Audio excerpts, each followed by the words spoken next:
Well, first off, high value man is not my concept. High value man has been with us forever. Um, and what I did with high value men is I just put some parameters around it because that term had been floating around for years.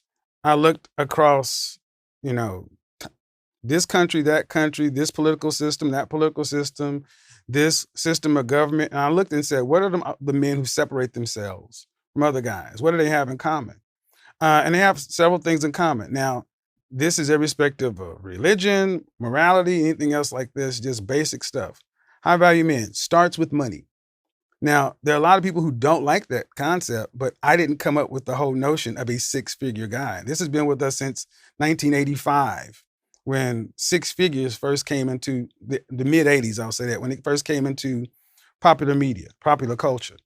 And then making that like $10,000 a month is a benchmark. And then saying making that amount of money for 3 to 5 years.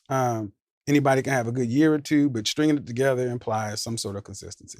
Then after that, other high value men recognize you as a peer or a possible peer, having a life that's kind of what I call LinkedIn level visible, meaning saying you're the VP of mergers and acquisitions at Goldman Sachs is different than saying I'm an entrepreneur.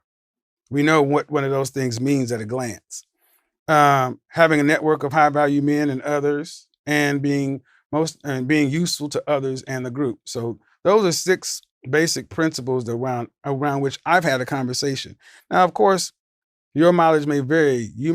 There be people who think that you need to have other things in addition to those things. But it just kind of gave a framework to start a conversation. And why that became such a big issue is because of the notion that women tend to consolidate on the highest value man available, a term called hypergamy. So I'm just talking about things that have always been out there, just putting a kind of a context to it for the beginning of a conversation between men and women, because that ain't really happening these days. What I always ask is, what do you want? What do you want? And then what do the kind of men you want? And are you qualified to get it right now, or are you willing to do what it takes? See, when people can want what they want. I want, a Phantom. But when you go, either you have the money to afford it or not. It doesn't change the desire that you want it. You can put it up on your wall or whatever. And I don't judge what people say they want. And that seems to be the part of the conversations that turn contentious, because like it or not, men get told every day where they rank. They get rejected all the time. Men know what they quote unquote qualify for. But women for the last 40 years have been told you can have it all of you, whenever you want, no matter how you are. And they've been given an unrealistic expectation of their actual sexual marketplace value, their actual ability to get it. But then we always talk about, let's look in your life and see where in your life have you been able to attract or deal with these kind of men on a long-term basis. And that's where the conversations tend to go. I think it's funny that when I was talking to men for the previous years about these similar concepts, it wasn't shocking. But it was when I started talking to women about the very things they say they want, then all of a sudden it became this media firestorm. Shalom. All praise to the Most High, Yahweh, Bahashem, Yahweh Shah, Bahashem Rakakwadash. Double honors to the apostles or elders of Great Millstone who rule well. Peace and salutation to you, brother. Hopefully, elect which is word and truth and sincerity. All right, this video here is going to be a high value man is a man of the Lord. Okay? So, this term being thrown around recently is called a high value man. So what is a high value man? Well, you see in the opening clip, this guy Kevin Samuels, who he didn't coin the term, but he kind of gave it more traction, made it more famous, the term high value man. And one of his main things that he started out with is making $10,000 a month for 3 to 5 years. Okay, he said that's one of the first things. All right, he didn't say that was the only thing, but he did say that was one of the first things. And carnally speaking, those things that he mentioned could be of high value, but a real high value man is going to be a man of the Lord. It's going to have high values in the spirit. Okay? So that's where a real high value man is going to come from. This is Isaiah chapter 13, verse 12. It says, I will make a man more precious than fine gold, even a man than the golden wedge of Ophir. Okay? A man will be more precious than fine gold. You know, gold and silver is considered, great. If you got a lot of gold, you got a lot of silver, you have something. You have something of substance. Okay? He says he'll make a man, the Lord says he'll make a man more precious than fine gold. So you'll be greater than gold. Okay? That sounds like something of higher value than $10,000 a month. But how will you go about achieving being a high value man? You're going to be a high value spiritual man. Okay?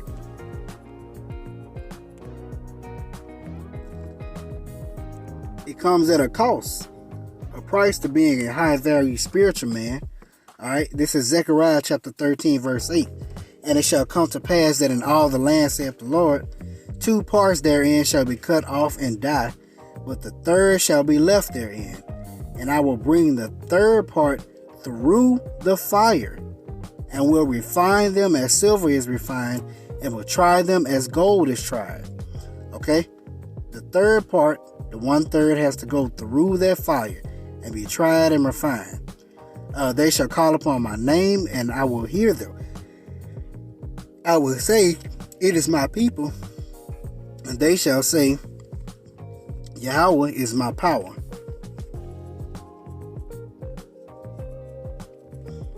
See, that's the first step.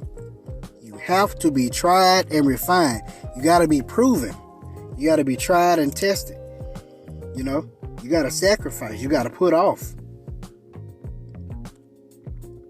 You don't just become a high value spiritual man or high value man of the Lord just because you want to. There's work for that. All right, this is Sirach chapter 2, verse 1. My son, if thou come to serve the Lord, prepare thy soul for temptation. Set thy heart aright, constantly endure, and make not haste in time of trouble. You got to prepare your mind. You got to prepare your soul. Hey, you finna be tempted. You finna be tested. You finna be tried. Cleave unto him and depart not away, that thou mayest be increased at thy last end. How you gonna be increased? Through when you forsake all, you gain all. Alright?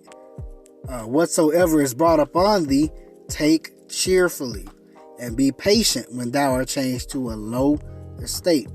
Here's the point. For as gold is tried in the fire, and acceptable men in the furnace of adversity. Alright? Gold is going to be tried in the fire, and acceptable men in that furnace of adversity. So the only way you can become more precious than fine gold, which is of high value, you got to be tried in that fire. Okay?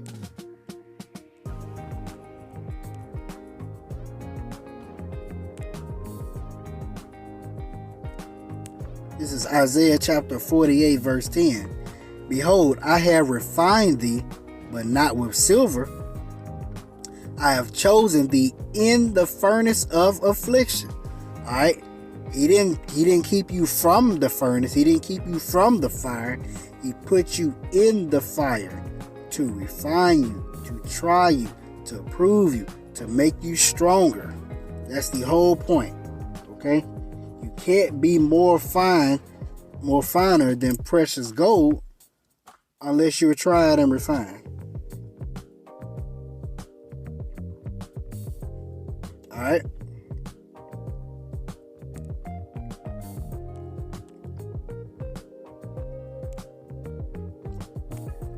This is Matthew chapter 6, verse 33. But seek ye first the kingdom of the Most High and his righteousness, and all these things shall be added unto you.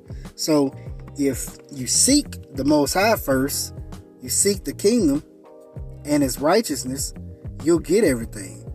Okay? If a high value man starts out being with 10K, being able to network, being useful to the group, a high value spiritual man will have all those things. You'll have the money. You'll be able to network. You'll be very useful to the group. Okay? All those carnal things, you'll get more than that 10K a month. You'll get more than 6 figures. You'll get way more than that if you seek the kingdom of the Most High first. Alright? Matter of fact, let's get this here. This is Matthew chapter 19, verse 27. Then answered Peter and said unto him, Behold, we have forsaken all and followed thee. What shall we have therefore? Okay? They became of low value by leaving all and following Yahushua, becoming nothing. Okay? And Yahushua said unto them, Verily I say unto you, that ye which have followed me in the regeneration, this is part of being tried and refined, when the Son of Man shall sit in the throne of his glory, ye shall sit upon 12 thrones, judging the 12 tribes of Israel. So a high value spiritual man will also be a judge. Okay?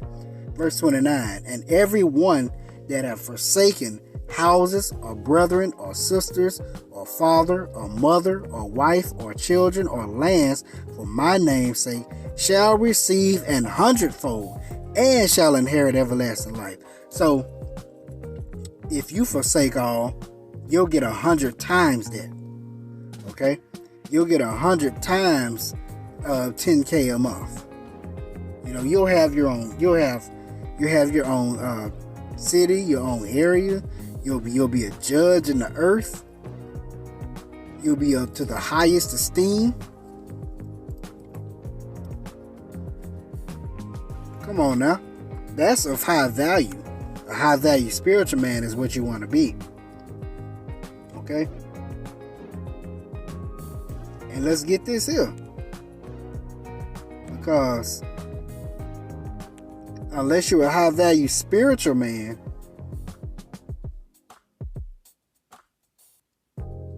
money does you no good. This is Isaiah chapter 65, verse 11. But ye are they that forsake the Lord, that forget my holy mountain, that prepare a table for that troop, and that furnish the drink offering unto the number.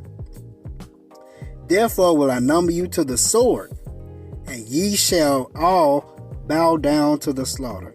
Because when I called, ye did not answer.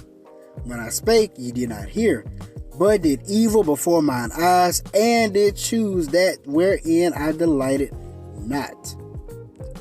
Therefore, thus saith the Lord Yahweh, Behold, my servants shall eat, but ye shall be hungry.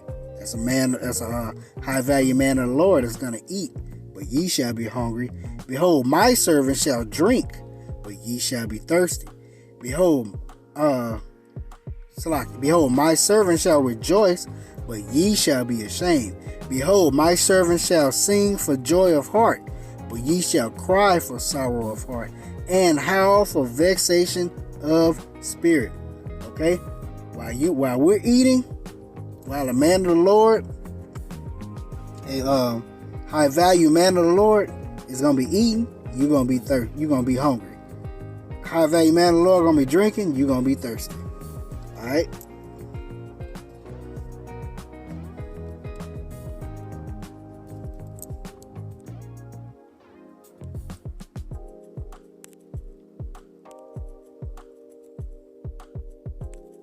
This is Ecclesiastes 7 and 12.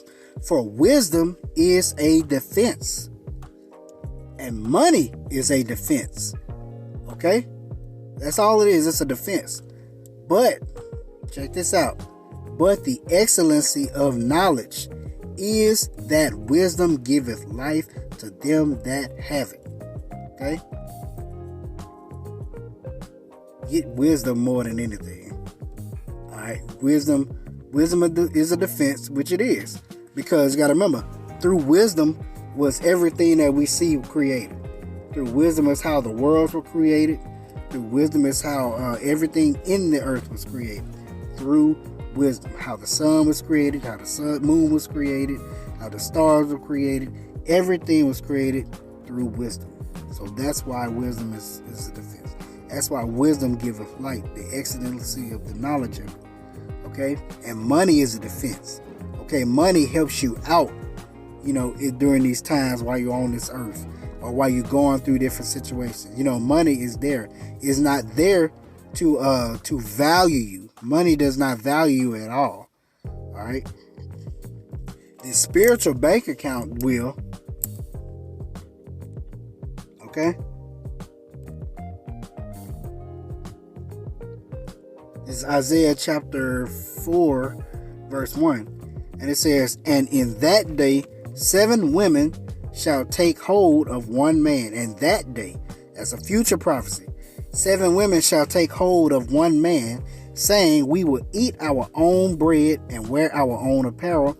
Only let us be called by thy name, to take away our reproach. So at that time, a complete number of women will be flocking to the high value man of the Lord. Okay? To take away their reproach. They said, hey, I got my own food, I got my own clothing. We'll do whatever. Just let us be with you. Okay? That's what you're going to get from a high value man of the Lord. Alright? So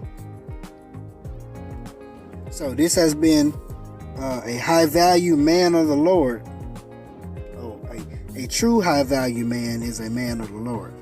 Alright? So call all Yahweh B'Shem Al Shai B'Shem Kakwadash. Hope you're edified. Hope we see you back with another lesson. Shalom.